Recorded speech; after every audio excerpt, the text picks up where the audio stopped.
Hello everybody, welcome back to another Square More video. I know this is a bit late in the Grand Prix, but I ended up feeling unwell because I had too much of a kebab the day after I bought it and then ended up pooing like a machine gun. But that's besides the point. Today we'll finally be doing our drivers' ratings for the Australian Grand Prix. And I just realised something really bad. That's not Liam Lawson. But we're going to keep him like that because that's how he drove. As you can see, it's just the normal 10 to 1 scale, 10 being best weekend in human history, 1 being youth. Yeah, we'll get to that later. We're going to start off with Maximiliano Verstappen. I think he gets a solid 9 out of 10. He probably couldn't have done any better, finishing second, qualified third. Maybe, he made the one mistake. Made the one mistake that let Piastri through, and considering that Piastri seemed struggling to get past Max throughout, that one mistake would have cost him a guaranteed second place rather than getting a second place because of someone else's mistake. I know obviously Red Bull messed up the strategy bit as well, but that's besides the point. Then we get on to his teammate Sergio Lawson, who I will remember next time to change, which can there's no one else who's gone wrong. No, I've had to bring in, like, Hadjar was missing for some reason, and Bortoleto was looking like that. So, clearly this was, done after the season ended, because I don't think Hadjar was guaranteed either at Racing Bulls. That doesn't matter. Liam Perez is getting a solid 1 out of 10 from me, because he had no reason to be slower than his teammate in qualifying, compared to someone we'll get onto later. And, he set he set the second fastest race lap in the race. Wow, cool. He also binned it in the wall whilst out of the points. I mean, not even Checo did that bad.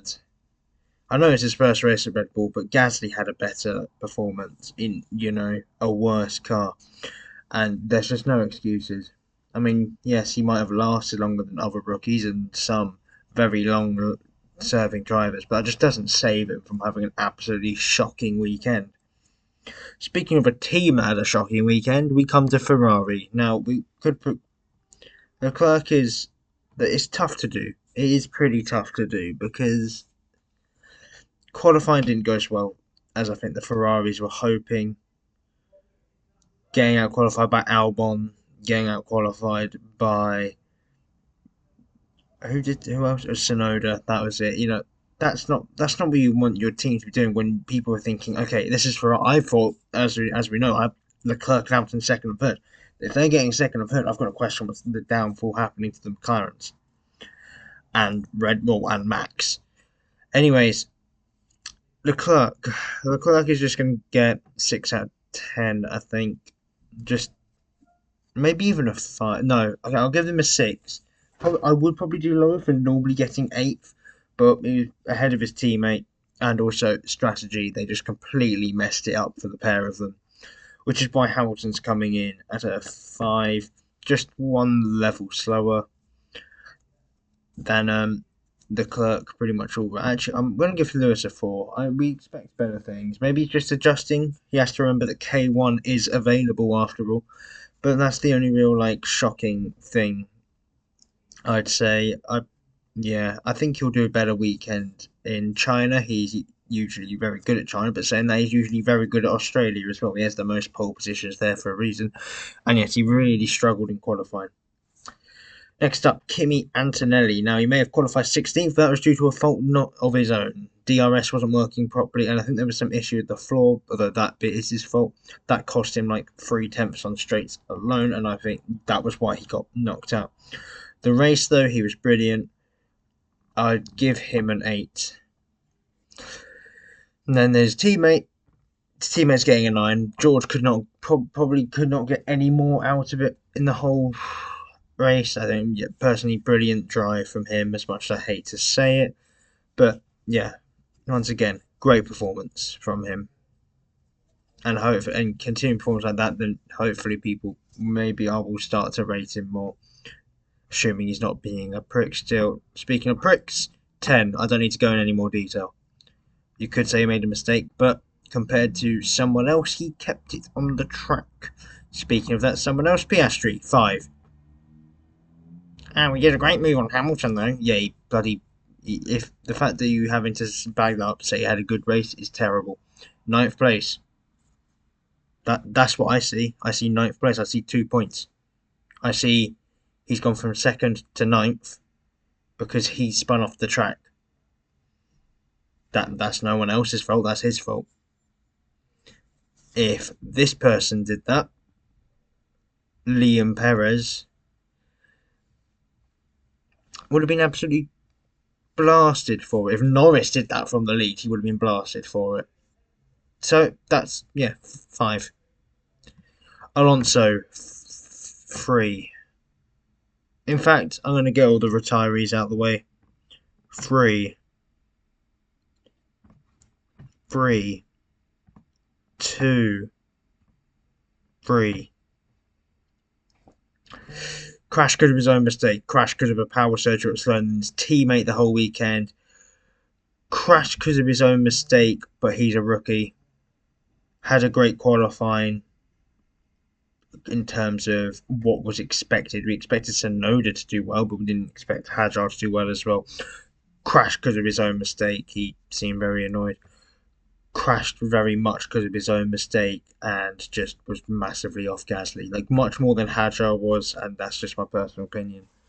But yeah, going back to Alonso, yeah, barely out qualifying Lance Stroll, and Stroll was a shocking qualifier. I mean, yeah, he was ahead before the crash happened, but Stroll kept it on the track and just generally had a brilliant race. Which, speaking of which, he's going in 7th. I mean, the position he got in the end was because of the mayhem, but who knows? That's just what happens in this world. I think, yeah, the championship looks very messed up right now, but that's for good reason. Sometimes that's the sign of a good race. Where you just have shocking people in like 5th, 6th, and 7th. Does it look cursed to a degree? Yes, but that's all we can really say. The Haas boys, yep, grouping together. Birmingham gets a 4. Ocon gets a 5. Not much more to say other than pretty much mid.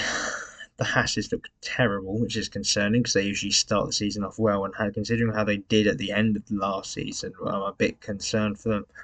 But besides the point, they both kept it on track. I think Behrman, after the Friday he had, not being able to take part in qualifying, that probably affects it. He probably just wanted to focus on keeping it out the wall. He wasn't massively behind Ocon, and there's a lot of safety cars. But yeah, I think he'll do better in the future. I think Ocon will settle into the team much more as well, and they will push on from there. Albon is getting an 8. Brilliant weekend from him. I know he got helped from it. They had driver insight, which I think having an experienced driver out was quite handy in the end for Williams, but they could maximise the potential rather than being happy with a 7th. Well, no, sorry. I guess 7th and 8th is the same as 5th. Like an 8th or 9th over having a 5th, which has given more points in the championship. It's given a big boost to Albon's season already, and yeah, Sainz does obviously. Albon was a big. I can't speak English. Albon just generally had great pace, held whoever was behind him pretty well.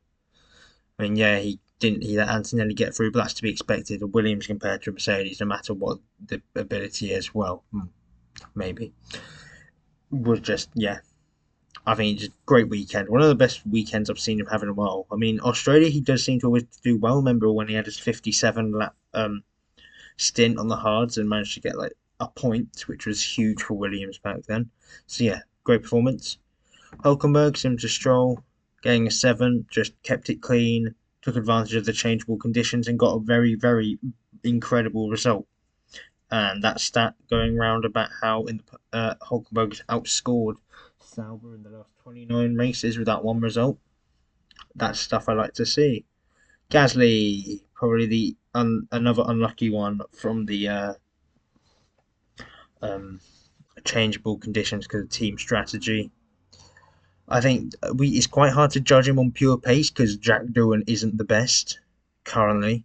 So where the Alpine actually stands, it's hard to tell, which must be an F1 fantasy like price maker's nightmare. But yeah, he was on his way to getting some decent points, I feel like, but yeah, he's ended up coming out with nothing. I think he got 11th in the end. I can't remember for some reason, but he deserved some points overall this weekend. And last but not least, the shortest of them all, Yuki. Yuki will also get a six. Someone else, once again, Racing Bulls have completely fucked up his strategy, and he went from like a nice looking sixth place to 12th, 11th. I don't know, so I should have had that written down, but quite literally, yeah. These two, to be fair, technically these three all got done in on strategy, but how very good. This person did themselves mid. Was slower than his teammate, but it got done in slower than his teammate. Crash, crash, crash. I think that's perfectly fair what we've done. Let me know what your opinions are in the comments below, and I shall see you all later for the Chinese Grand Prix. Goodbye.